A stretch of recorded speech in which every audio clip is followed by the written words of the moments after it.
American Family News, I'm Rusty Pugh. European leaders joined Ukrainian President Vladimir Zelensky and President Donald Trump at the White House on Monday to discuss efforts to end the war between Ukraine and Russia.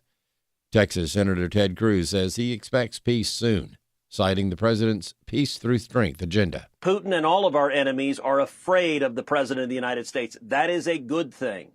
I believe the war in Ukraine will be over by the end of this year. Here's NATO Secretary General Mark Rutte, who has been in lockstep with the president from the beginning. I hope the Americans see this.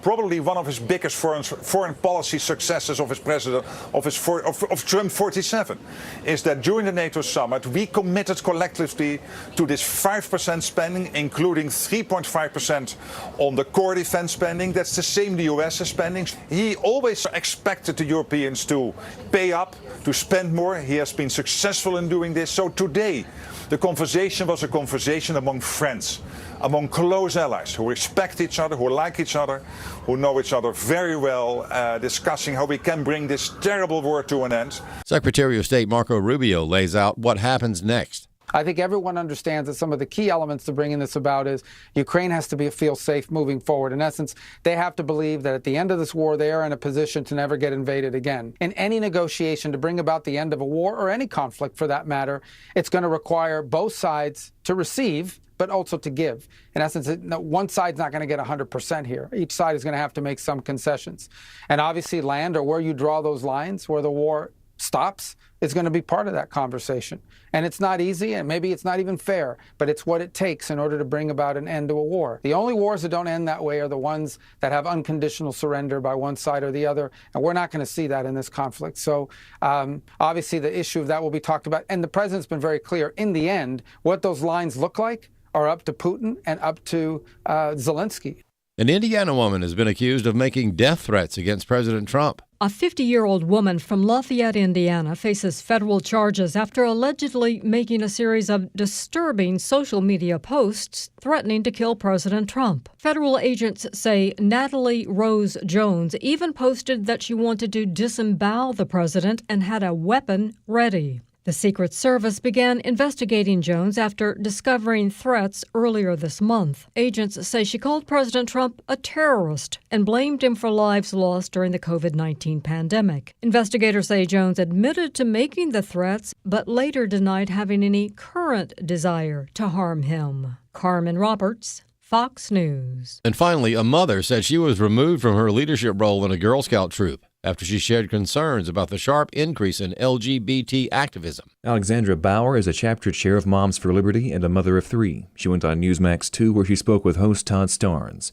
Bowser said she started serving with the Girl Scouts 7 years ago after her middle daughter's interest in it. And I wanted to make sure that she had a good leader. But Bauer said it has changed now. We saw during the COVID times that some troops were actually taking their Girl Scouts, some as young as 5, 6 years old, to BLM marches, and this was encouraged. Bauer said there was a visible change in their own town, where there would be town events at a church that displayed pride flags. She said she called them out on it this past June. They said, all the troops are going to be doing this LGB, however many letters are in that, and encouraging that all of the town troops would be doing it, saying, yes, Park Ridge, encourages this. And I shared it because a lot of parents were quite upset. They said, one parent said, my husband wants me to pull my daughter out of Girl Scouts. Starnes pointed out that parents were not given any sort of heads up that their children would be exposed to this material. Bauer confirmed that was true. Bauer said she was not able to plead her case. That one of my social media posts went against the code of conduct for Girl Scouts. I asked which social media posts, although I had an idea of what it was, and I was told that they would not be discussing it with me, that I was not allowed to be a leader, I was not allowed to be a member. My daughter is not allowed to be a member. Like, what did she do?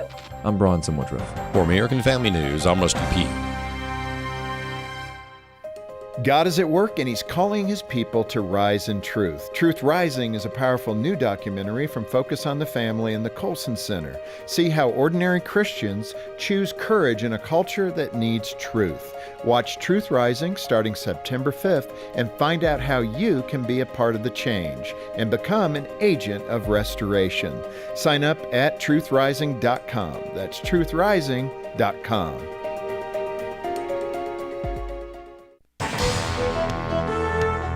Welcome to Today's Issues, offering a Christian response to the issues of the day. Here's your host, Tim Wildman, President of the American Family Association.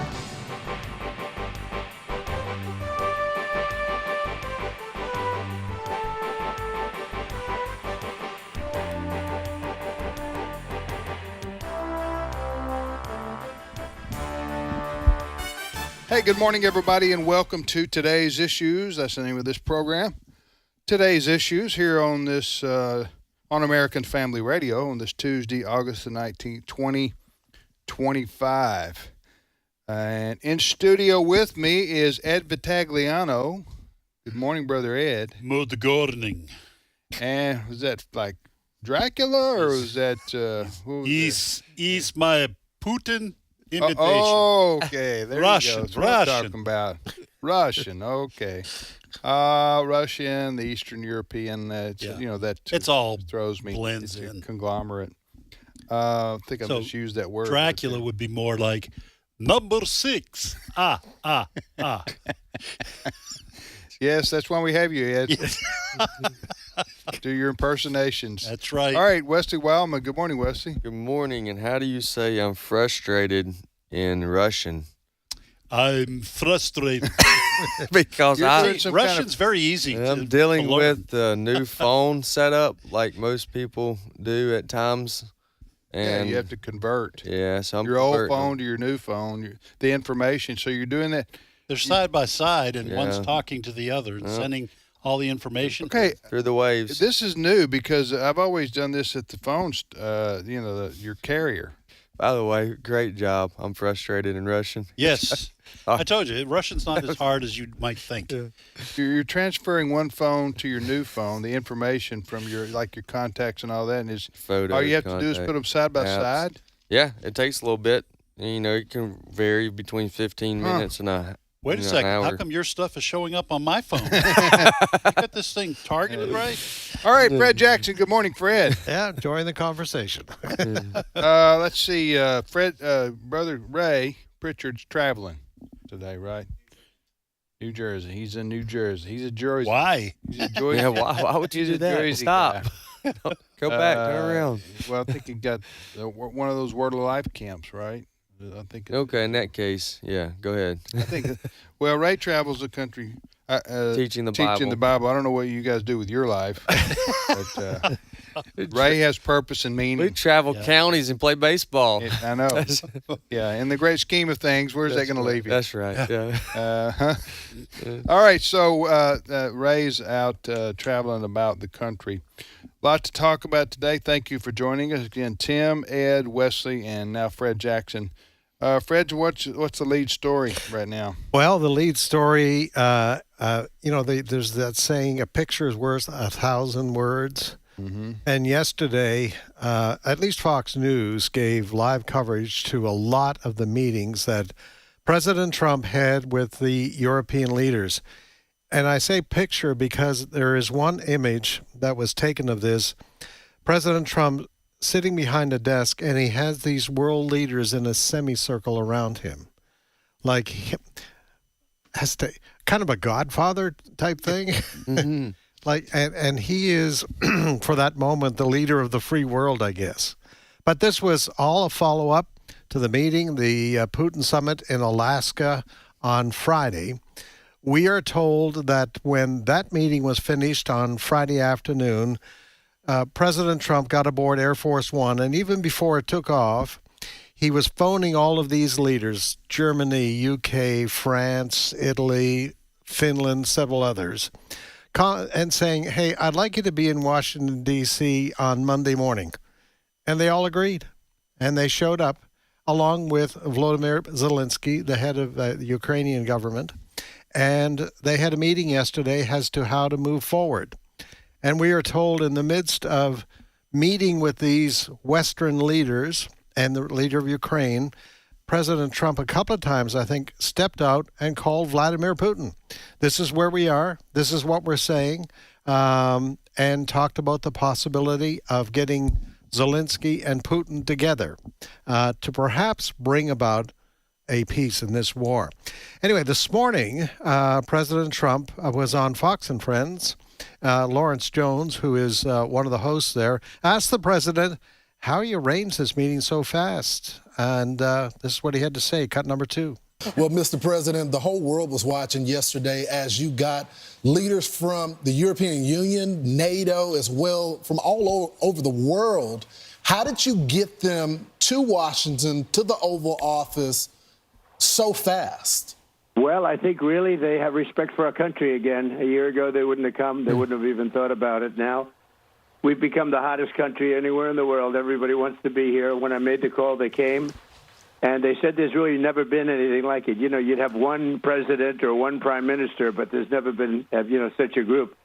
And these really represent the European nations, these people. And they're very good people, and they want to end the war, that horrible war with Ukraine and Russia. It's a horrible war.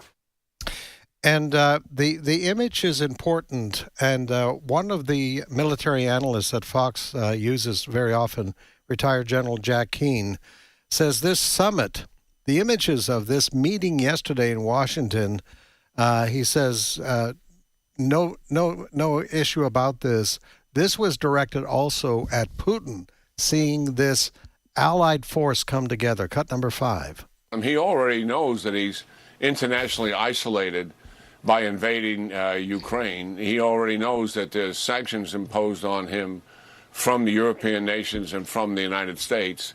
He does have partners, and those partners are all authoritarian regimes that are up to malfeasance themselves in China, Iran, and North Korea.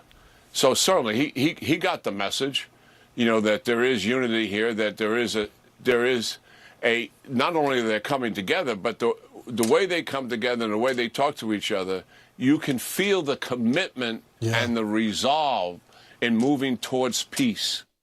Also in that room yesterday was NATO Secretary General Mark Rutte. He says Trump is the only person on earth who could have pulled off this deal. Cut number 7. I hope the Americans see this.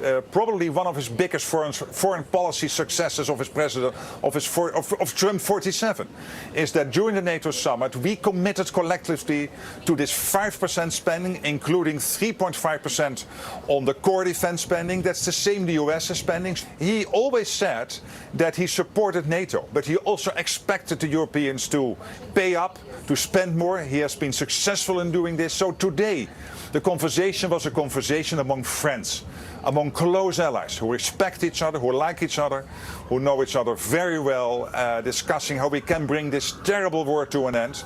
And this is a goal we all have in common. And without President Trump, this deadlock with Putin would not have been broken. He was the only one who could do that, starting in February. Well, I think that part of the motivation on the part of these leaders from certain select countries in Europe is that if you got to strike while the iron's hot, and if something's going to be done, you got to meet now, because this has been, President Trump is trying to get something done between Ukraine and Russia. But also, I think that knowing that Zelensky was coming to meet with Donald Trump, these European leaders wanted to let Zelensky know that they were supportive of Ukraine. So, I mean, I don't think it's because our country is, the greatest in the world or anything like that. What? Yes, I don't think that was the... Nobody's ever seen anything like it. Ed? I don't think that was the reason why they came. These are very busy people. They're leading their own countries. I think they wanted to support Zelensky, and they know that listen, I'll just tell you something else, too. If something does get done, these folks want part of the credit. They want to say, look, we showed up, too. It wasn't just, Trump. I never put it past politicians to pat themselves on the back. So I'm guessing there's some of that in there, too. I did like something President Trump said, and I don't think we have the audio clip of this, but I was reading what he said. Sometimes President Trump, he just says things plainly, right? Right. Now, they're always the greatest and the best, and nobody's ever seen anything like it. Because we're used to that with him, Yes. right? Yeah. So you just take that with a grain of salt. But he did say this. He said, I am the president, and I'm trying to stop people from killing each other. Yeah. That was he put it on the bottom shelf. We all can understand that. I will give President Trump. He deserves credit here because I guess you could say it is his responsibility as the leader of the free world to try to broker a peace in between Ukraine and Russia.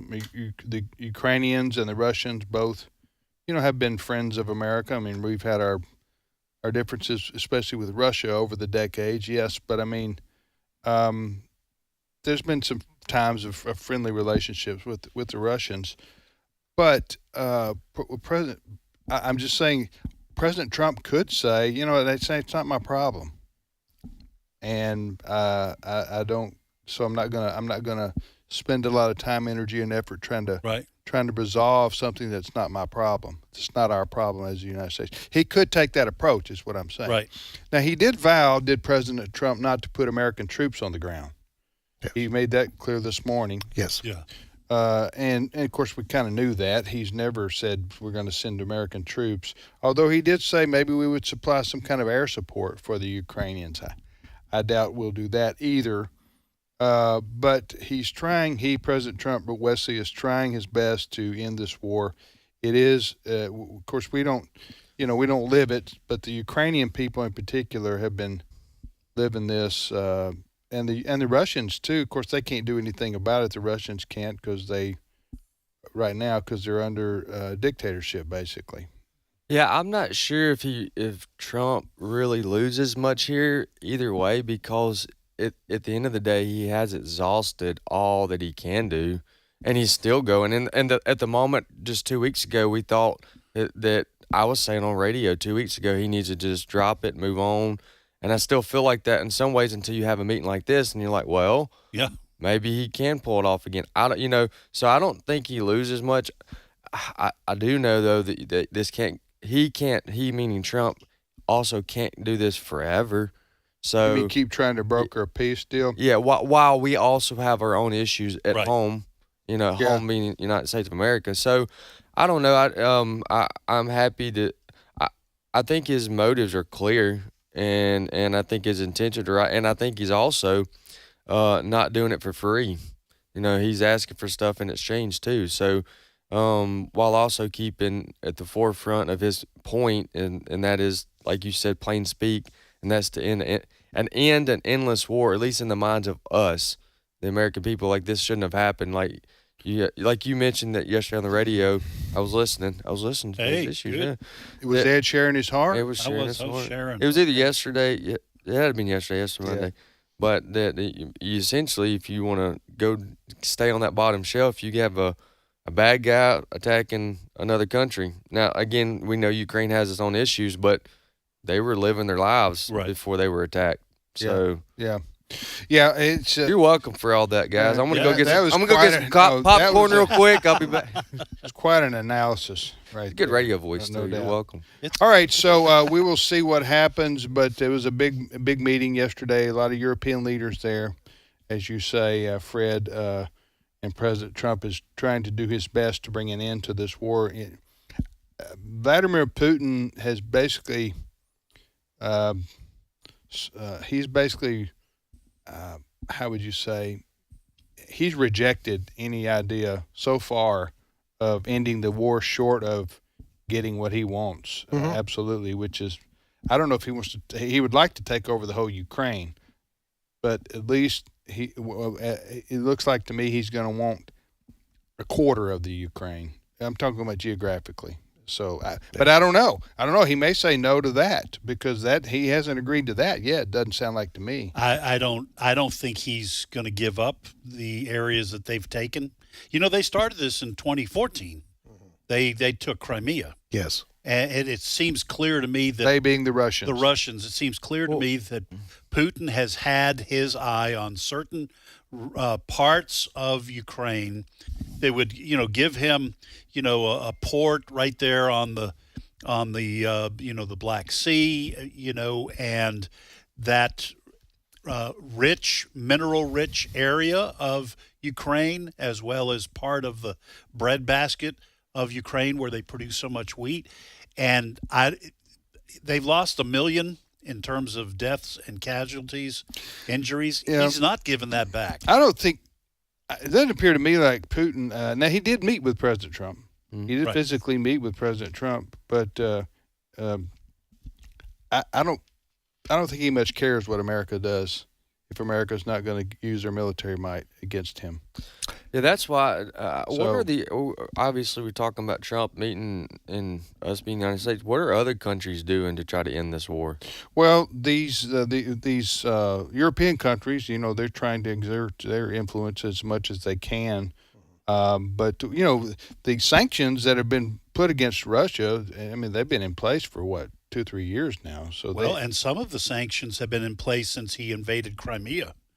Yeah, so they don't do anything. They don't stop him. Right. It's intended to stop Putin and the mindset of the Russians seems to be they will throw lives at a problem. This goes all the way back to Stalin, and people say that Putin is a Stalinist. He has that kind of mindset of Joseph Stalin, the communist ruler, and they defended Moscow and Stalingrad, in World War II. And really, we probably wouldn't have won World War II if Russia hadn't lost millions of lives. Coming in from the east, and defending against the Nazis.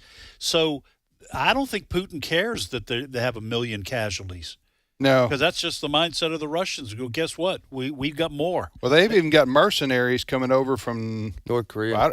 North Korea. I don't even know if they're mercenaries. They're just fodder. Yeah. I mean, I hate they're human beings, but I mean, the North Koreans are sending soldiers in exchange for money that don't know how to fight. They just know how to march over to the front lines against the Ukrainians. So the Ukrainians have been having to fight against the Russian war machine. Yeah. And the Russians just keep throwing wave after wave of soldiers there. And it's been a courageous stand on the part of Ukraine. Oh, yeah. I thought they would fold in a week or 2 weeks. Yeah. And here it is 3.5 years later. All right. Next story.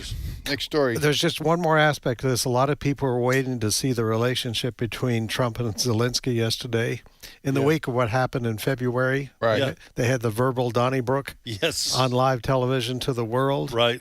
Well, it was kiss and makeup time yesterday. It was President Trump literally the arm around the shoulder of Zelensky, and Zelensky wore a suit. Is that what that was? And Trump made a remark about that? Is that what that was?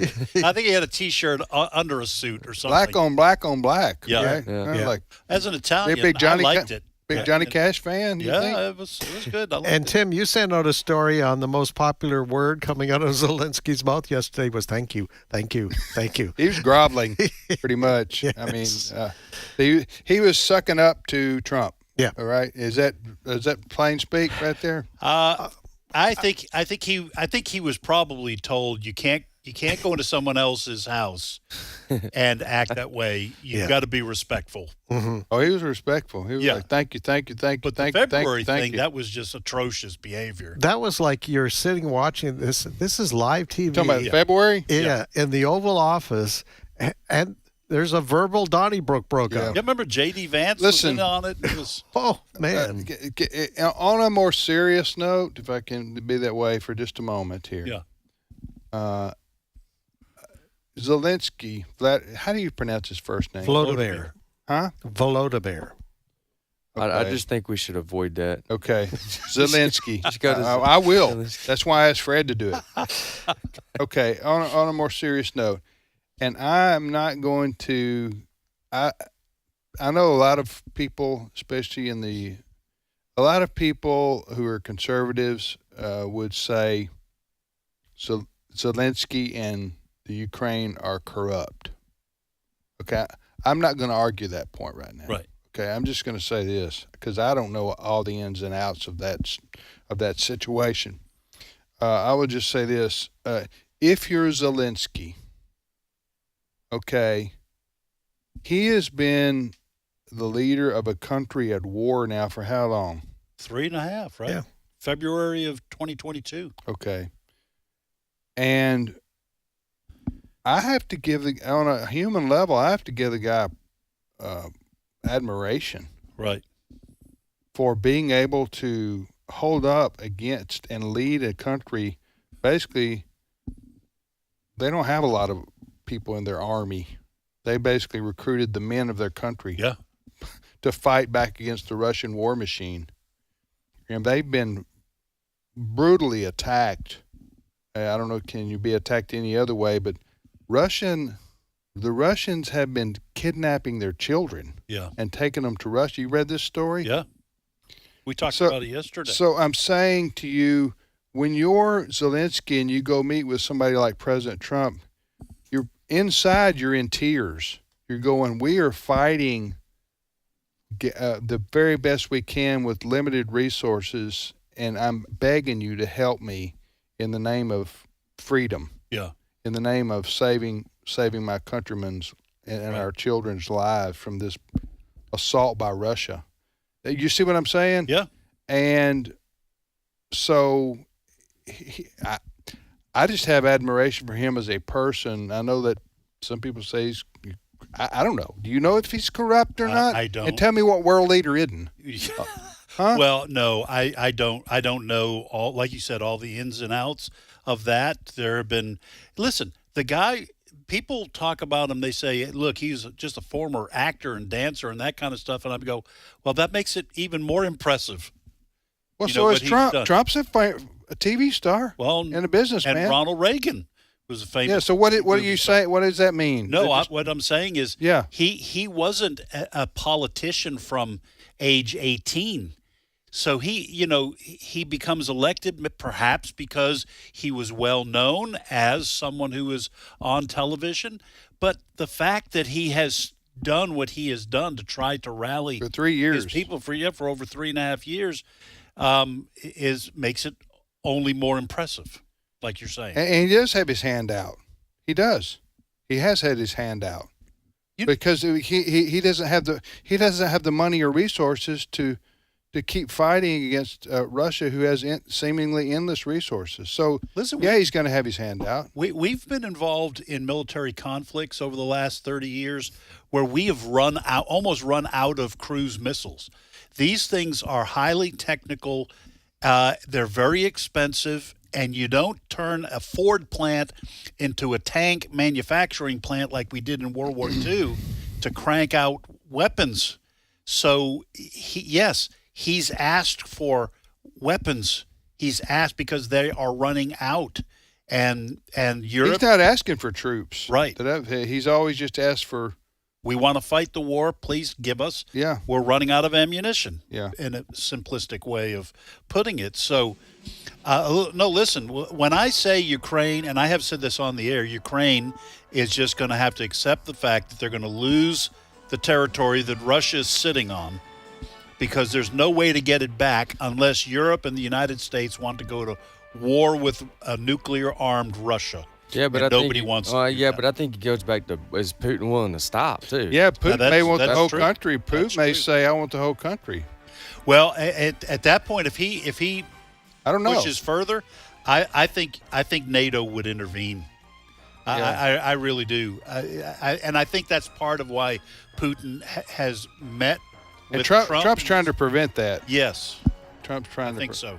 We're going to take a short time out right here. How you like that, ladies and gentlemen, for geopolitical? That's deep analysis. Yeah, that's right there, my friend. We'll be back momentarily. Stay with us.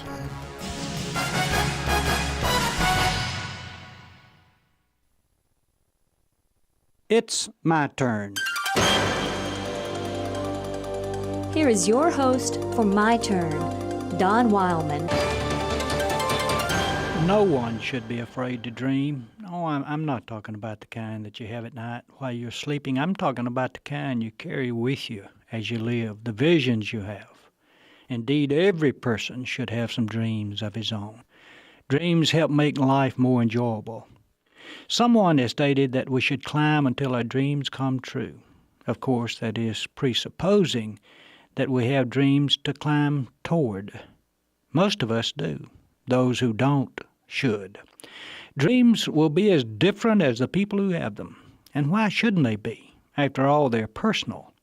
We do our own dreaming. No one else can ever do it for us. I'm a dreamer myself. I always have been. I hope I always will be.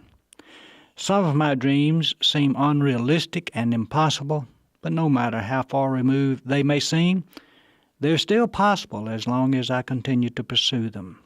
Even if I never accomplish my dreams, they have been of value to me, for they've given me a goal to reach for and a desire to press toward that goal. They've helped me keep trying when defeat seemed ever so close and when I wanted to quit. You know, in one way, dreams aren't expensive. They don't cost any money. Even the poorest person in the world can have all the dreams he desires. But in another way, they are expensive, for we have to work and sacrifice to make our dreams come true. There just aren't many Prince Charmings around who will pop out of nowhere to make our dreams come true without any effort on our part. I believe this ability to dream, which we humans have, is one of God's great gifts to us. It has caused us to press on, to advance, to try to climb higher than we are. And in this respect, we are indeed indebted to God. Therefore, our dreams should be toward some goal that would make life richer for ourselves and, as well, for others. One thing I know for certain, God wants us to be somebody, to do something worthwhile. He never intended for a single one of us to be a nobody, to waste life. I hope you are a dreamer, and I want you to remember that your dreams don't have to include fame and fortune to be worthwhile. A woman who dreams of being the best mother has a very noble dream. A person who dreams of being kind and loving to other people has a dream worthy of pursuit. The world, and those of us in it, are greatly indebted to the dreamers. Their contributions to mankind can never be measured. So get captured by a great and worthy dream. Then pursue it. Pursue it with your whole self. Never stop pursuing it. Great and worthy dreams can come true. They have come true. And remember that everything began as a dream. As Carl Sandburg said, nothing happens unless first a dream. Well, dreams can come true, but even if they don't, life will be more rewarding for the person who dreams. This has been My Turn with Don Wildman, a production of the American Family Association. For we know that if the earthly tent we live in is destroyed, we have a building from God, an eternal house in heaven, not built by human hands. 2 Corinthians 5:1. American Family Radio. This is today's issues. Email your comments to comments@afr.net. Past broadcasts of today's issues are available for listening and viewing in the archive at afr.net. Now, back to more of today's issues. You know, it is a fine line between being when you're the most powerful country in the world, right? As the United States is,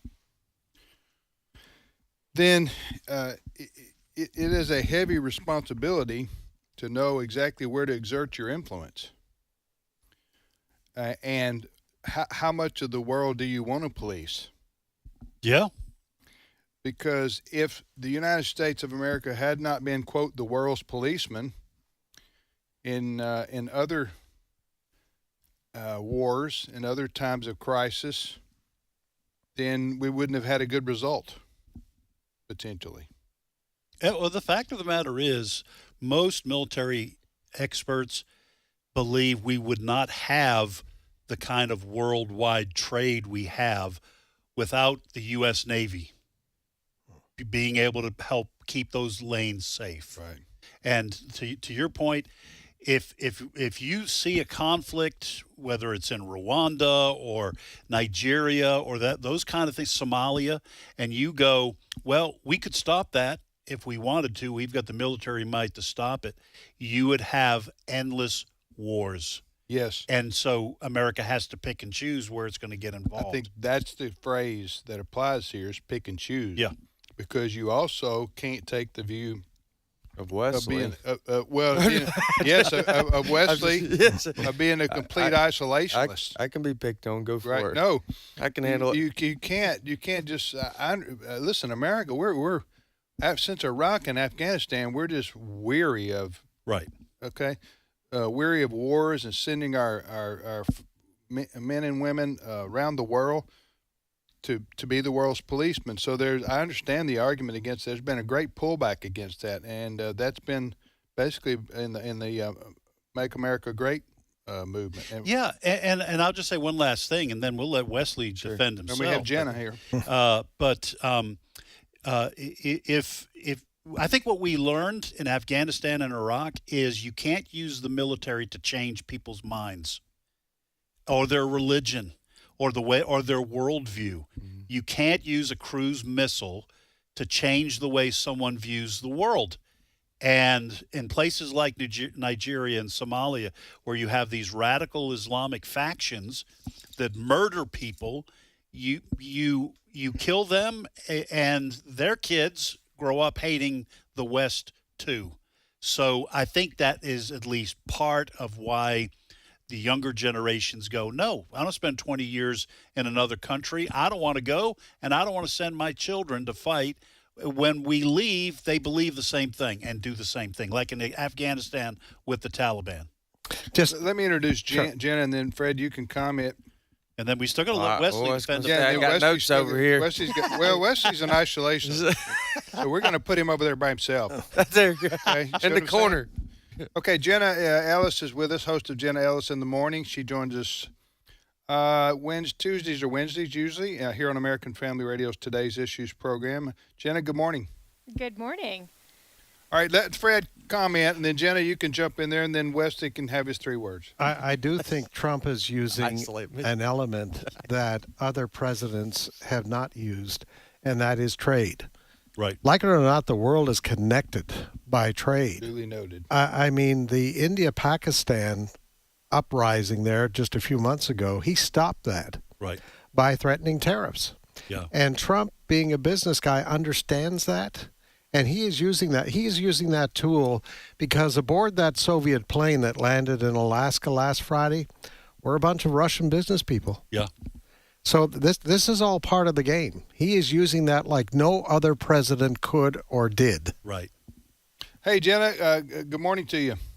Good morning. Great to be with you guys. And sounds like an interesting conversation. So, I'm just coming in here. But to Ed's point earlier about you can't conquer a person's mind. And I think that's a really important point, that you can't just go in with brute force and change someone's, religion or their affiliation and expect them to assimilate. And the whole Western ideology of property rights, free markets, contracts, that's become the dominant framework for international business. And to Fred's point with trade and all of this, but when we're trying to, quote unquote, spread democracy, it has to be through advocating for a worldview. And that's why it takes a lot longer than just coming in and saying, okay, we've conquered and now we leave.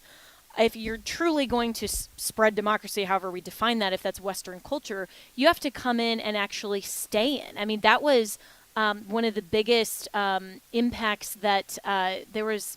What was the movie? I'm forgetting what it was. The senator who helped. Dumb and Dumber. that was a good one about. I think both of those senators were probably from Kentucky, right? But no. But the one senator who really helped go in and reshape a lot of the groundwork and everything in.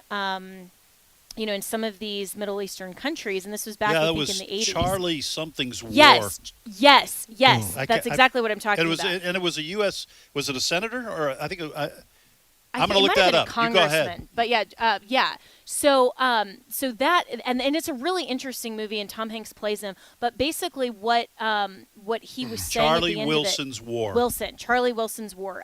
Great movie, and And the whole story, though, where he's saying we're spending millions and millions of dollars to just go in and stop all of the bloodshed. But he said, but what we didn't do was spend the extra couple of million to build schools and actually stay there and help these people understand more than just going in and stopping the headlines.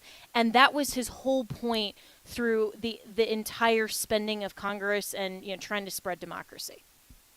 A couple of things on my position, and I'm willing to grow and learn and develop. Good. Unlike being isolated into the corner for 3 words. I'm just kidding. On all seriousness, I err on the side of coming out of the Middle East. I err on the side of letting each country be personally responsible for themselves and take care of themselves. And it's unfortunate, but wars happen, and land is conquered in 2 ways. It's by purchase or by force, and it's unfortunate. Now, with that said, I'm not an isolationist to the point where you couldn't give me an example in which I may not have exceptions to where it's proper or right or just cause to partner with a country for the purpose of ending something. Right. But I'm 100% opposed to the long-term nation building. I don't even think, in some cases, the way Jenna described it, I don't even know if that didn't even work in the Middle East. No, well, look how long we were in. I don't know what Iraq looks like today exactly, but look how long we were in Afghanistan. And Hamas does what it does. So I'm not saying I'm not opposed to having a start and an end, saying, okay, we're going to go in, we're going to do this militarily to stop this killing and then get out. There are times you could probably convince me that's a moral just thing. Yeah. But if you're going to sit down and try to convince me that over these 20 years, if we spend this amount of money and that we do this and we do that, that's irrelevant to me. I care more about what's going on in our country than what's going on in other parts of the world. Yeah. Well, with Afghanistan, for example, we were there. How long were we in it? 20 years? 20 years. 20 years, yeah. We had some military presence there throughout the country, and we left, and the Taliban took right back over. Right. Yes. So, you have to.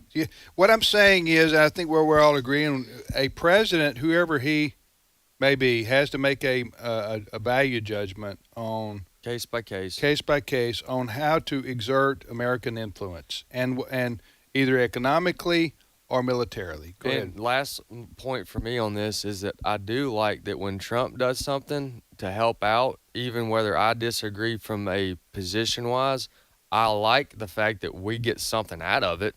Even if I don't like being involved in another war, at least we signed a deal to get minerals for it. You know what I mean? At least we get something for it. Listen, I like the way Trump's handling weapons going to Ukraine. Yes. Rather than us giving them the weapons, he's saying, look, Europeans, you're so invested in this. Once you buy them from us, that's right. and you can give them. That's at least something out of it. Yeah, you need to squeeze people who are under pressure. Like Zelensky, Yes, for example. you do. You need to tell him, hey, you pay up or you die. Yeah. Well, okay. Huh? So I understand. That's no. You know what? We're taking a. We have Jenna on. No one wants to Hey, hear listen. me. In order to keep this conversation from prolonging, I'll just concede with that, Dad. I agree with that. Right.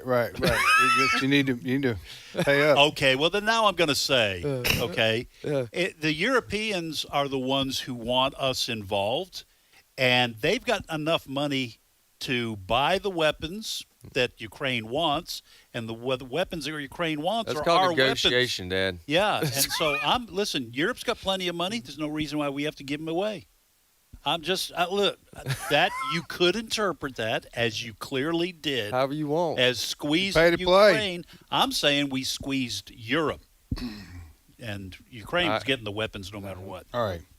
You're listening to today's issues on the American Family Radio Network. Tim, Wesley, Fred, and Jenna. Jenna, I wanted to talk about this story you covered having to do with this truck driver in Florida who was an illegal alien. Talk about that. What happened there?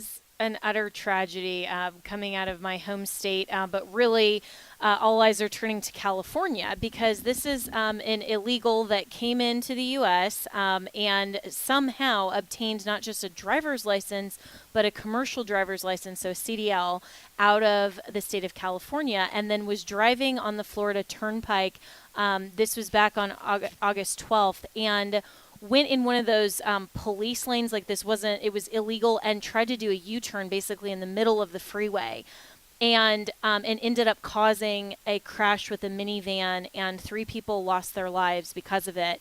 So he's been arrested, and I had on yesterday morning the Florida Attorney General, James Uthmeyer, who is saying that he's going to prosecute this to the fullest extent of the law, and this illegal will serve his time in the state of Florida and then be deported. But the policy conversation out of this that has been raised is how the impact of the sanctuary cities, the lack of border control, the giving of illegals driver's licenses and other privileges without citizenship can really impact red states because of the full faith and credit clause, because of interstate commerce and all of this. And so the analysis now from Governor DeSantis, who will actually join my show in the morning at 8:05 Eastern, so definitely tune in for that. The policy analysis is what can Florida do, what can other red states do to keep the policies of the liberal states under control and not impacting our conservative areas. Let me ask you this, Jenna. Why? By the way, I saw the video of this accident, and folks were talking. Was this on an interstate?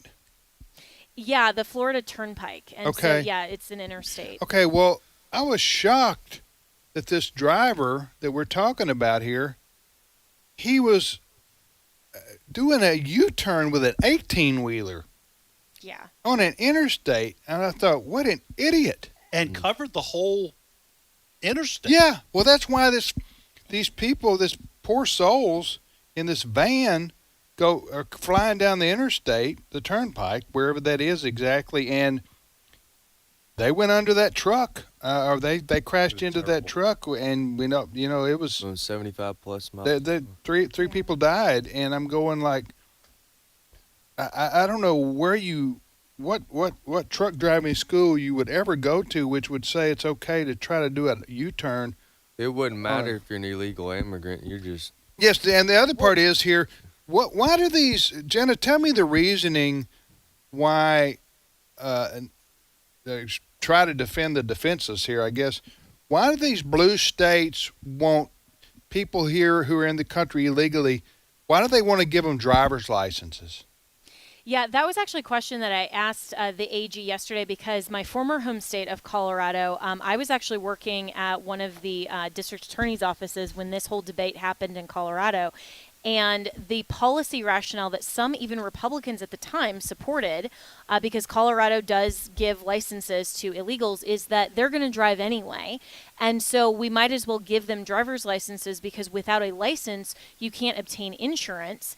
And so if you get in an accident and you don't have insurance, then that's actually not protecting the person who you end up in a collision with. And so, and the AG's response to that rationale, I think, is what I agree with and what is common sense is, no, you don't enable them to help break the law just because they're going to do it anyway. Doesn't mean that we say, okay, we'll go ahead and actually have the state license this. And to your point, I mean, there was a quote from a gentleman in ABC 12 News. His name's Grant Maxey. He's been driving commercial trucks for 30 years, and he said that the driver in this case, his actions were not only illegal but senseless. There's no reason that he had to do this U-turn where he did, especially in this giant truck that covered all lanes of the freeway. He could have gone down to the next exit, went over the overpass, and turned around. I mean, there was no emergency. I mean, it was utterly.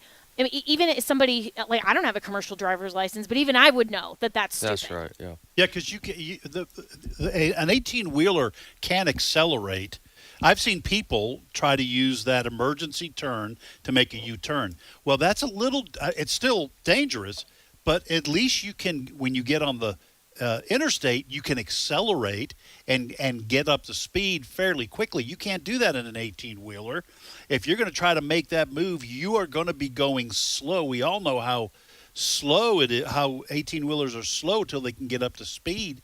But I want to just toss this in, too. The reason I think Democrats want to give driver's licenses to illegals is to make it easier for them to vote.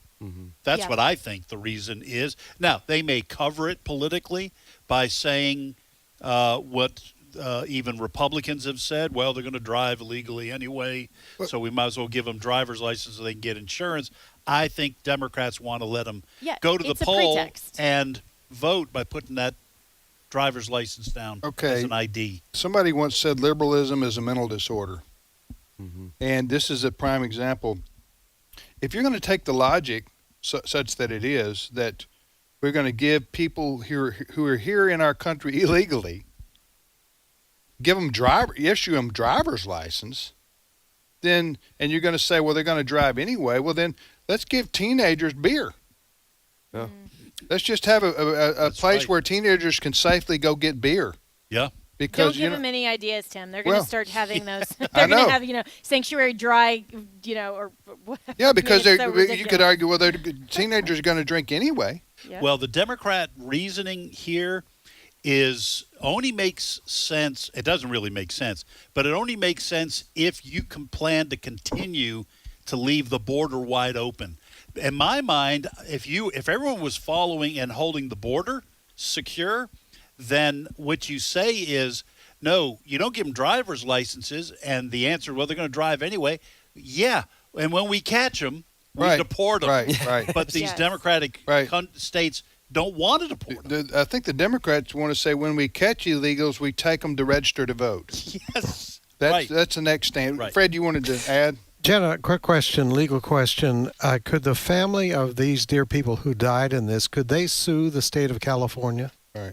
That's a great question, and I know that the AG is looking at ways to not only hold the state of California accountable, but also the company that apparently put this guy behind the wheel. I mean, there's got to be some accountability for some. Yeah, he had a commercial. He had a commercial driver's license, not just a for an automobile. A private, right. So there are a lot of questions here, and my question to him as well was, when you have this kind of interstate, going from one state to the next. A lot of these commercial trucks, they're required at the port of entry to go and get weighed, and they can get a lot of fines and so forth if they're too heavy to drive on the roads and all that. Why not ask at that point in Florida for some kind of documentation in addition to a CDL of citizenship or something else at the point of entry? I mean, that would probably go up to the Supreme Court and all of that. But I mean, why not at least try to make some of these things, like protect the borders of your own state as well from other states that are allowing this? Listen, also, just on the broader picture, what Biden did by opening up the border for the last 4 years, of course, it cost the Democrats the election, one of the primary reasons. So they did play a political consequence. But to let 10 to 15 million people or more just pour into the country, don't know who they are, where they're coming from, where the children wind up. No, you don't know any of that. And we all know what happened. Biden just said, y'all come and we'll let you in. And they did. They did from around the world. This fella here was a Sikh. He had a headdress on so I don't know what country he was from originally, but he came over the southern border, I think. And so, but here's the problem. The ramifications of this are showing up now on an almost daily basis. We are hearing, news stories are coming out of crimes being committed by these people who poured into our country illegally. And it's almost, either you read about it in your local newspaper, you see it in your local news, or in this case, it makes national news. But these people who poured into our country, You know what I'm saying? Yeah. Many of them were bad news. Go ahead. We're still suffering the effects of that, and this is why one of the big reasons that a lot of conservatives supported the One Big Beautiful Bill was because it authorized a lot more funding for ICE and Tom Homan and border security, because we need to have expeditious deportations. And yet the Democrats are still doubling down, because today, if anyone is listening from California, there will actually be a rally with Pastor Jack Hibbs, among others, in Sacramento at the state capitol. They have a permit for all of that and everything. But the Democrats are doubling down on all of this because of California's Assembly Bill 495. I don't know if you guys have heard about this, but it's known as the Family Preparedness Plan. But really what it does is basically it's an expansion of authorizations for a caregiver that parents don't even have to be notified, that someone can just come into a daycare, potentially a church, a school, and just give a signed affidavit that they are a caregiver of that child and can actually take custody of the child. And the pretext from the Democrat assembly members in California that are trying to get this bill pushed through is to say, well, if the parents of this child are deported, then we want to make sure that there's kind of a succession of custody plan. But what it does is basically opens the floodgates for a lot of child trafficking, among other things, because it reduces the safeguards around child custody. And so Pastor Jack Hibbs, in a message that he posted on Instagram last week, said, if this passes, I'm encouraging my whole church members to just leave California because your children aren't safe. I mean, this is the Democrats' utter absurdity. Yeah. By the way, this guy, the truck driver, is originally from India. Harjinder Singh is from India. We need to mention our articles up on this, our news stories up on this on AFN. Yep. American Family News. Yeah. All right. Well, listen, Jenna, thanks so much for joining us here this morning. And so you got Governor Ron DeSantis as your guest tomorrow morning? Yes, so at 7:05 Central, 8:05 Eastern, so right off the top. And then on Thursday, our new Lieutenant Governor, Jay Collins, will also join me to talk about potentially the future of Florida and, Florida blueprint, make America Florida. Ron DeSantis is term limited, so all eyes are on the governor's race there. And so we're anticipating that the new lieutenant governor will jump into that race very shortly. So it's going to be interesting. Now, Governor DeSantis, as you say, he's twice elected, but his term runs out. When does his term run out? So January of 2027. So the election is next November. Okay. For governor. So okay. And of course Congressman Byron Donalds has already announced, has been endorsed by Trump, but now Lieutenant Governor Jay Collins, who was in the state legislature, has been appointed, and Governor DeSantis has a lot of great things to say about him. So we'll see if Trump does that dual endorsement, which he's often done in significant Republican primaries. So it's going to be interesting in Florida. All right, thanks, Jenna. Take care. Thanks, guys. Okay, that's Jenna Ellis joining us right there. That's going to be great. I'm going to listen in on the interview with Governor DeSantis. Governor DeSantis. So he's got January of. She said he'll be out January 27. That's what she said. Because the election's 26, right? November. Yeah. Yeah, it'd be interesting to see what the future holds for Governor Ron DeSantis because, he's still a relatively young guy. Yeah. Is there any other place or option or opportunity in Florida for him to serve? Well, he can run for Senate, I guess, maybe, if he wanted to. He doesn't strike me as a senator, as a legislator. No, he's an executive. He was in the House of Representatives. Yes. But my guess is best case scenario for him would be. Cabinet member. A cabinet member for a J.D. Vance administration, for example. Yep. Or Marco Rubio. He's been mentioned as a prime candidate to be the Republican nominee next time around. But J.D. Vance, you would think, would be the heir apparent, right? Right. Oh, yeah. If all goes It'd be well. tough to beat him. But I would say Ron DeSantis in a J.D. Vance administration, that would be a good fit. Yep. He's only 46. DeSantis? Yeah. He's a young guy. All right, we'll be back momentarily with more of today's issues. Stay with us.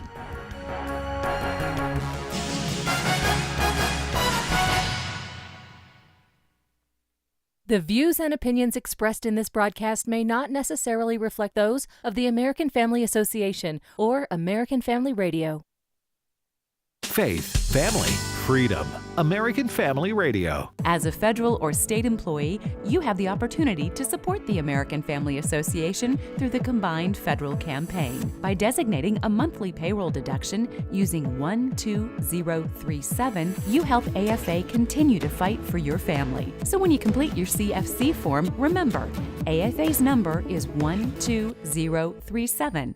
And thank you for your help. This is American Family Radio, a listener-supported ministry of the American Family Association.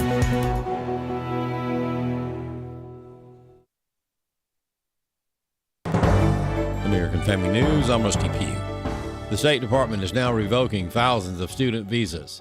Rich Edson in Washington with more. The administration revoked 4,000 of those visas because those students broke the law in the United States. That's according to a State Department official who also tells Fox News the State Department pulled 200 to 300 visas for students supporting terrorism, like fundraising for Hamas. 800 faced arrest or charges stemming from assault. Others overstayed previous visas or were charged with DUIs. The Trump administration has canceled these 6,000 student visas, as it has also cracked down on international students attending American universities who have organized or participated in pro-Palestinian demonstrations. President Trump hosting Ukrainian President Vladimir Zelensky and several European leaders at the White House Monday as pressure mounts for Russian President Vladimir Putin to reach a deal to end the war with Ukraine. President Trump discussing the current relationship between Zelensky and Putin. I think they're doing okay. I wouldn't say they are ever going to be best friends, but they're doing okay. And we're just going to see. So we're setting up a meeting. I sort of set it up with Putin and Zelensky. And, you know, they're the ones that have to call the shots. We're 7,000 miles away, in all fairness. A conservative activist says President Trump's securing of the border has put an end to the illegal alien invasion and the Democrats' plan to import thousands of future voters dependent on government. More from Chad Groening. Robert Nunn is a columnist for the Washington Times. His latest column is entitled, Building the Free Stuff Army Any Way They Can. In it, he expounds on how the Democrats are counting on millions of illegal aliens to come into the country and become dependent on the government welfare system. And then turn around and vote Democrat. This has been the plan for years. It was actually laid out by a couple Marxist economists back in 1966. It's called the Cloward-Piven strategy. And the aim is to flood the system to where it's untenable, and then the system will collapse, and then the government will become completely socialist to pick up all the pieces. But Knight says this plan has been stopped in its tracks by President Donald Trump. Securing the border has put an end to the huge numbers of admissions of illegal aliens, and people are leaving by the hundreds of thousands. They're offering incentives and warnings, and it's working. I'm Chad Groening. Assisted suicide is an uncomfortable topic, but that does not mean people should avoid the conversation. Chris Woodward explains. Jessica Rogers of Patients' Rights Action Fund says proponents are pushing for assisted suicide. She recommends opponents join her and push back. This year we had about 20 states that introduced legislation trying to pass it, and that's pretty typical for any given year in a legislative session. However, in almost 30 years, we really have just a handful of jurisdictions in the U.S. where it's legal. Meanwhile, there is an international movement for assisted suicide. Well, in Canada, their law started very similarly to where our baseline law is.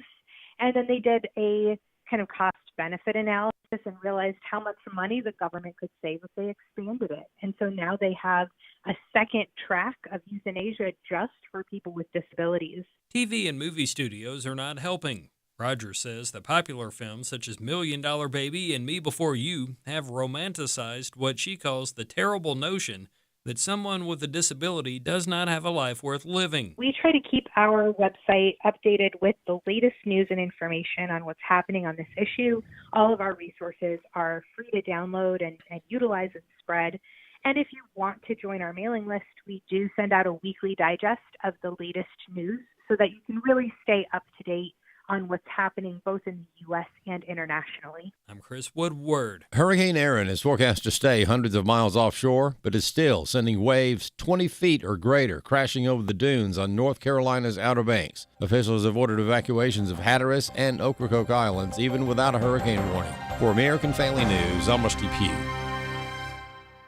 I am thoroughly looking forward to our Weekend with AFA coming up in October, where we're going to be able to meet our supporters like yourself, to fellowship, to visit our facilities here in Tupelo, and to have everyone come together for a wonderful weekend. It's a Weekend with AFA, Thursday, October 2nd through Saturday, October 4th in Tupelo, Mississippi.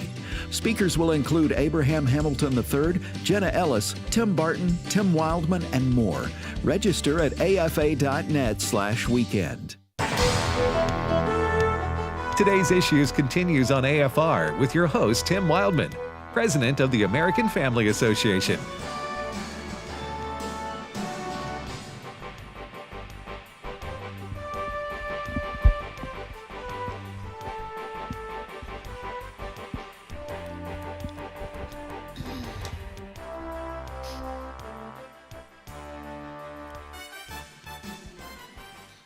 Hey, welcome back, everybody, to today's Issues on the American Family Radio Network. Tim, Wesley, Ed, this is Tuesday, August the 19th, 2025, and now Steve Paisley Jordahl joins us. Good morning, Steve. Hey, everybody.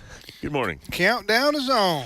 Yeah. Absolutely. I'm glad you remembered. A week from today is my birthday. Yeah. So thank you guys for the countdown. No, hey, it's our pleasure. This we is my weren't even birthday thinking week. about that at all. Remember that? We're glad that you brought that up. I thought maybe that's what you meant. We countdown. didn't forget. Gift cards are welcome. Just send them to Ed. No, don't do that, because a couple people actually have done that, and the gift cards get stolen out of them in the mail. In the mail. Yeah. I'm just telling you. So, folks, you can just pray for me. Yeah. How do you steal a gift card out of the mail unless you know what it is? They just opened the How did you know? card. How did I know? Because the person said in there, "Hope you enjoy this gift." It was a gift card to Pizza Hut. Was it taped? Was it opened and pre-taped? No, it wasn't retaped. They just opened it in a mailroom somewhere, and it came here to AFA opened. But inside it said, "Hope you enjoy this Pizza Hut I've heard gift of card." that before. So I communicated with the person and said, "Hey, send it listen, again." No. Listen, this is where I do have a fault. Yeah. They're rare. Occasionally I do have a fault. This is where my wife probably would stop me and tell me to move on. Yeah. Quit obsessing over this. Yes. Okay. But I've got it. I'm following what you're saying here. Yeah. And I'm trying to understand. You're saying the letter. It was a card. It was a birthday card. Arrived on your desk. Yes, here at work. Already opened. Yes. Of course, we do open a lot of our mail here. Right. Already opened. The card was taken. The gift card was taken out. Yes. But the message was still in there. Yes, on the card, it was a lovely lady. It didn't slip out. No. You would think somewhere along the way, if the letter was completely open and the card was taken, maybe the note would also slip out. No, it was a birthday card and a gift card in it. Gotcha. And the gift card This had is why I been need removed. to not obsess with I want to tell you, I enjoyed the pizza, too. It was really good. Yeah. So now we know who got your birthday, your card. No. All right. So, Steve, anyway, countdown to Alaska, right? We're heading out. Today I have a list of like 18 things I have to get done. And then tomorrow, one of them is take my dog to the kennel. And then we are going to drive tomorrow to Memphis, Tennessee, and fly to Seattle. Direct? No, stopping in Denver. Okay. And then we get a hotel in Seattle, and then Thursday morning we get a shuttle from the hotel to this cruise ship, and then I don't care where. I'm told where to go from there. That's called embarking. Embarkation. Isn't it, Ed? Isn't that the right word? He's embarking You're on embarking. a journey. Yes. Hey, but I'm excited, though. I'm excited for a number of reasons. I love cruising, and this is going to be great, and I love spending time with my wife and everything. You guys are in for a treat, too, though, because Parrish Alford is going to be sitting in here for me. He is, yes. Parrish is one of our writers.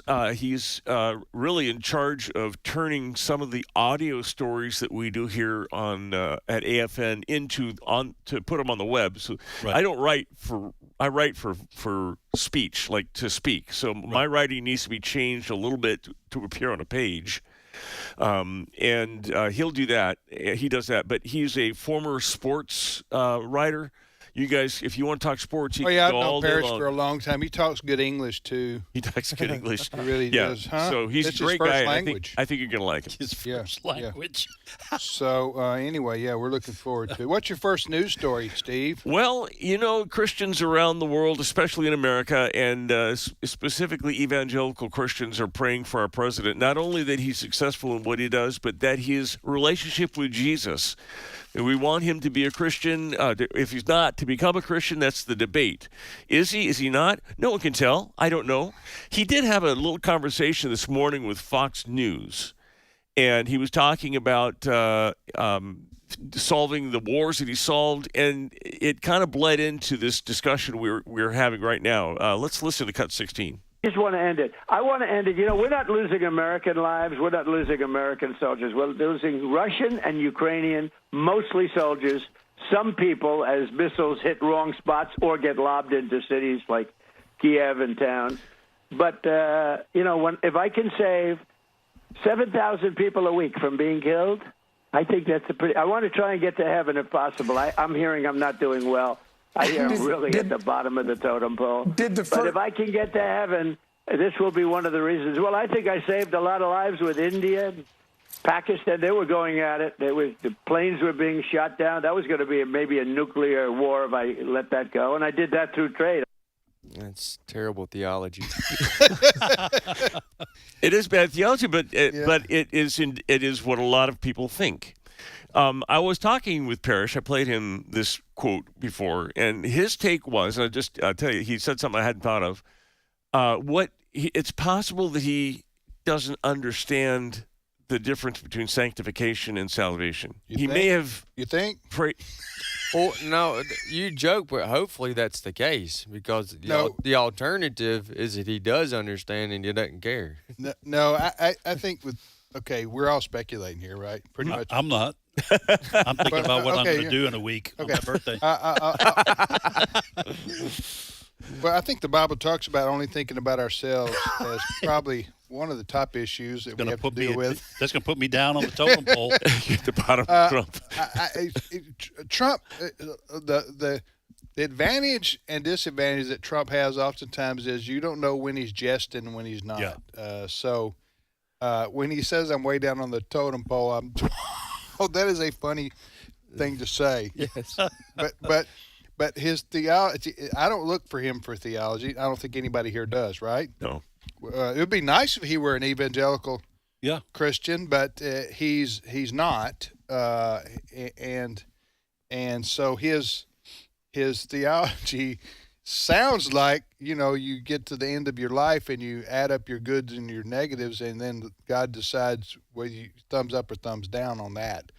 And that's not, I don't want to overanalyze what he was saying right there, but that's not the way that the gospel message works. Like Wesley said, that's terrible theology. Right. And we don't look to Trump for theology, okay? So, right. That's from a movie. That's a meme from a movie with us.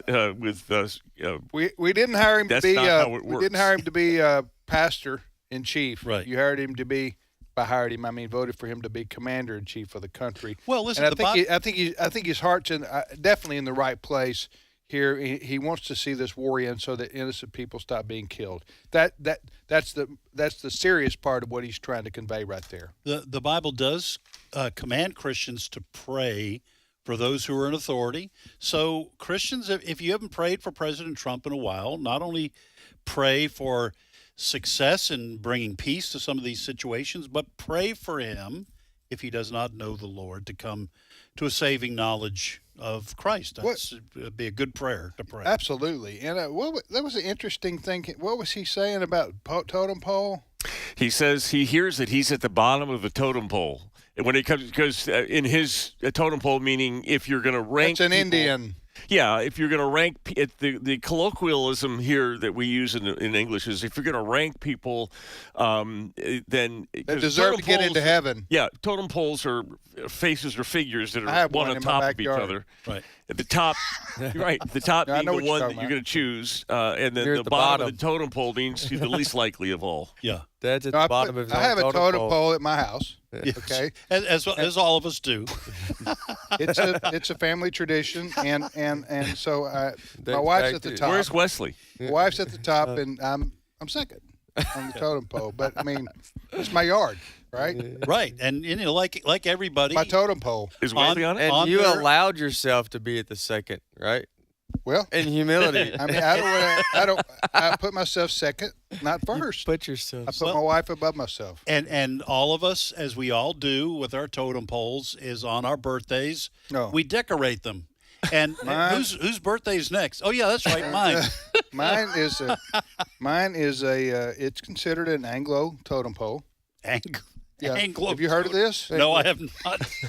An Anglo it's totem pole. It's a new thing. Yeah. Indians have their totem poles, and then the Anglos have theirs. Sounds like you're. Are we Anglos? Taking. I still don't know. Cultural appropriation. That's it, right there. I was going for that. Cultural appropriation. Nobody else does that, right? All right. So, what's your next story, Steve? All right. How successful has President Trump been? It might help him get into heaven too, if that's the way you do it. We already covered this, Steve. In controlling. So he's taken over the crime in the D.C. He's taken over policing. He's federalized the police. He's sent in the National Guard. And how successful has he been? Well, the people in D.C. think he's been pretty successful at it. And I want to play you somebody that that talked about that. This is the West. No, yeah. No, President Trump is saying that Democrats. Did you play this? The Democrats are thanking him for sending troops into D.C. No, we have not. Cut 12. We have a thing going on right now in D.C. We went from the most unsafe place anywhere to a place that now friends are calling me up, Democrats are calling me up, and they're saying, sir, I want to thank you. My wife and I went out to dinner last night for the first time in 4 years, and Washington, D.C. is safe, and you did that in 4 days. The D.C. Police Union is backing up this story. They tweeted out on their official Twitter post, D.C. crime since the announcement of federal controls versus 7 days before. So the 7 days leading up, this is a very narrow snapshot, 7 days leading up to control and the 7 days since he took control, robbery was down 46%. Assault with a deadly weapon down 6%. Carjackings are down 83%. Car thefts are down 21%. Violent crime down 22%. Property crimes down 6%. While federal assistance gives us a broad boost, we must appeal to the misguided Comprehensive Policing and Justice Reform Act in order to make these changes permanent. He's talking about the way that they record crime in D.C. It's been off. So let me understand this. The National Guardsmen, who are 1,000 of them, I think they're in Washington, D.C., from different states. And I noticed yesterday Mississippi is sending, that's our home state here, sending some of our National Guardsmen there. So various states are rotating, it sounds like to me. Mm-hmm. Their guardsmen going to the District of Columbia. So are they, do you know if they're like stationed all over the city? Like different, like every block or two, huh? 800, approximately 800 are in now Washington, D.C. Okay, so that would definitely cut down on crime if they're like posted at every block. You know what I'm saying? You got a National Guard truck. I saw the criminals are not going to be out on the streets. I saw a video of the National Guard. It's a handful of National Guards. They were going from. They were actually patrol. It may have not been the National Guards. Anyways, it was a video in D.C. and what they were doing was they were patrolling as opposed to reacting. Right. And which is what when I was growing up is called a patrol car because they're patrolling. Then they're keeping the criminals off the streets. Just the visual impact will keep the criminals off. I am wrong. It's 800 D.C. National Guard troops. There's way more. Almost 1,000 from elsewhere around the country. So close to 2,000. Yeah. So I think this is a standard you're not going to be able to. I can't say that D.C. should have done this. I don't know that they have enough police on their force to do this. So to say that, well, why didn't they do this? We would have had to. I don't know that they have enough police personnel to patrol every corner like they seem to be doing now. So that might not be fair. But D.C. has been at the top of the list of people who have defunded their police force, and they're way short of police officers. And that is a making of the D.C. mayor and the board there. So, as well as whatever policies they have in place that fail to punish people who commit crimes, instead letting them out with no cash bail, or very lenient policies on who spends time in jail when convicted, how many times you can be convicted and then get back out. That's going to change because Janine Pirro is now in charge of that. Hey, I've seen videos like y'all have, like people sent, I don't know if they're Instagram or TikToks, but they're little short videos, and I've seen at least 2 of people who were citizens of the District of Columbia, clearly Democrats. I think you have to be a Democrat in order to live there. Yeah. They're like, I'm like 95, 98%. Oh, yeah, are Democrats. Blue. And they were saying, thank you, President Trump. Yeah. Yes. We can finally go out to eat dinner here without feeling like we're going to get carjacked. Yeah, Democrats don't want to get mugged and robbed. No, they want and shot safety either. too. Yeah. And so they're thanking President Trump for making Washington, D.C. safe again.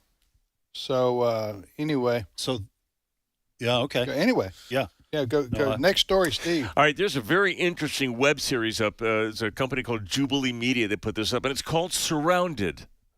Jubilee Media? That's the name of the Jubilee. production company. Yep. Like that? So just like that. I think they sing that, in fact, every morning when they go You to never work. heard that, Ed? I have not. We have our devotions in the morning. They sing that. And I got to say, I wish I hadn't heard it now. Okay, I'm sorry. Anyway, this show is it's called Surrounded, and you put a person at a table table that seats 2, and then there's 20 people who have an opposite opinion of that person, and they race to see who can reach the seat first, and whoever gets down gets to argue with that person. Right. And I've seen Ben Shapiro on it, for example, and you get Charlie Kirk, you get all kinds of liberals. Well, they put Amanda Seales, who is a black activist and is known as the title of this was Black Radical Against Black Conservatives. And they say 20 black conservatives in the circle, and they got to kind of fight to see who got to argue with Amanda Seales. Now, Amanda Seales... Seals or Sales? Seals. Because there was a Soupy Sales. You remember him? Yeah, I do. This is Seals, Seales. Just to tell you a little bit about how what her mindset is, she called Jussie Smollett noble. Even if it was a hoax, it was a noble thing to do. That's her radical. So anyway, Amanda. a young black conservative, we don't have his name, sat down to have a chat with her, and this is what it sounded like, cut 15. For example, we had the Chinese Exclusion Act of 1882. We prevented Chinese people from getting citizenship and even entering the country. We discriminated against them and basically put them under apartheid, even here in the United States. Yet they have the highest median household income. How is that possible? How come they don't complain and feel entitled consistently to beg for reparations and beg for this? Oh, young Matt. Yet white people are the oppressors. I'm not sure where your education came from, but they lied to you. Stats don't lie, though. Statistics lie all the time. If you're going to start your argument on stats don't lie, you've already lost the argument. They lie all the time. One, comparing Chinese people who are immigrants that made a choice to come to the United States and comparing the continued effort of black people to ground themselves in a nation that continues to make impediments for them to show and live and exist in their true citizenship is a false equivalency. I don't believe that happens at all. No one here is in. Are you acting right now? Do you really believe I'm telling this? the truth. There's no systemic racism that I've experienced here in America. What system is racist? I think the only racism we've actually seen recently, systemic racism that we've seen, is the application of systemic racism against white people. Yikes. This guy, this young man's my new hero. Listen, I'm just proud that there were 20 black conservatives that were willing to publicly come out and speak we might have the new generation of Thomas Sowell's. Yeah. Who this young man clearly has been studying economics and some of the social sciences. But I would guess before Trump, most black conservatives, with certain exceptions that are well known, just would be afraid to speak out. But now they're bold. That was awesome. Well, and then, of course, the Asians being denied opportunities at colleges because of diversity, equity, and inclusion. That's liberals are putting out those numbers because they're excited for it, because they're equaling everything out. So that's not even, so when you say stats do lie, sure, some stats can, but the fact that Asians are being denied opportunities at colleges because there's too many of them being too smart, that's a fact across the board. I guarantee you that Amanda Seales or Sales. Amanda Seales, I guarantee you she uses statistics when it suits her. Oh, sure. So I have a question, I too. don't buy her argument. About what she said about Chinese people immigrating voluntarily. A lot of them now do, but do you remember, you wouldn't remember, but have you read about in the 1800s where the Chinese were slaves on the West Coast, Chinese slave gangs? I don't know how they got here. I don't know if we had a slave trade with the Far East like we had a slave trade with Africa, but I certainly don't think they're coming voluntarily to sign up to be in a chain gang. So they did. The Chinese, if you go back to the same era that the African Americans were slaves, there were Chinese slaves as well. So her analogy, her saying that you can't compare the two, I think they are directly comparable. Yeah. This is, I'm just getting, this is old and tired and used up. This oppression story. I mean, there's the opportunity in the United States of America today is wide open, and it has been for a long time, for anybody to succeed anywhere. That's just, we are really the land of opportunity. Was that the case historically in America? No, that was not. It's very well documented, especially with the African American community. Slavery, lack of civil rights, lack of equal opportunity. But I'm going to tell you, in today's world, education is wide open to everybody. Job opportunities are wide open to everybody. And there is very, very little racism that exists today. And I would be the kind of person that this woman here, this Amanda Seales, she would say I might as well have a hood on. Yeah. Because I'm a white Southern male Christian, right, who probably oppresses black people. That's what she would say, because I fit the stereotype that, right, and I talk like one too. Well, I would. So just to finish, so what I would say was, I'm not aware of anybody, and I live in Mississippi, right, that the existence of true racism is almost non-existent today. Or if people harbor those feelings, they don't say anything. Which means it's not systemic.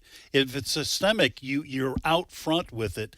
Listen, the reason why Asian Americans in this country are so successful is because they have intact marriages, yes, families, and intact families, and they work and hard. Their culture is you're going to work harder than anyone else, and you're going to study, and that's how you're going to get ahead, and that's why they're successful.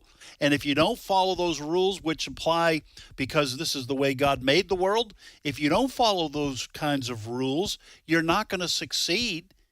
It doesn't matter what color your skin is. But the Asians are.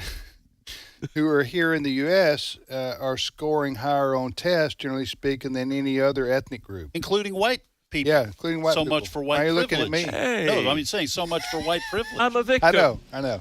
No, you're right. So it's all about what you do with your opportunity. Yeah.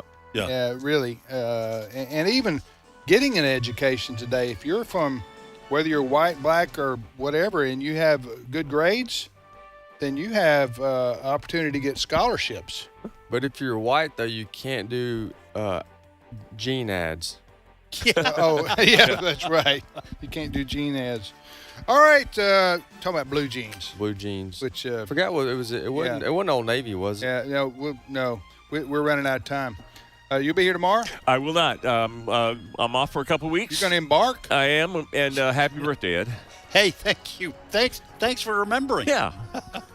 All right, we'll see you back here tomorrow, everybody. Keep listening to AFR.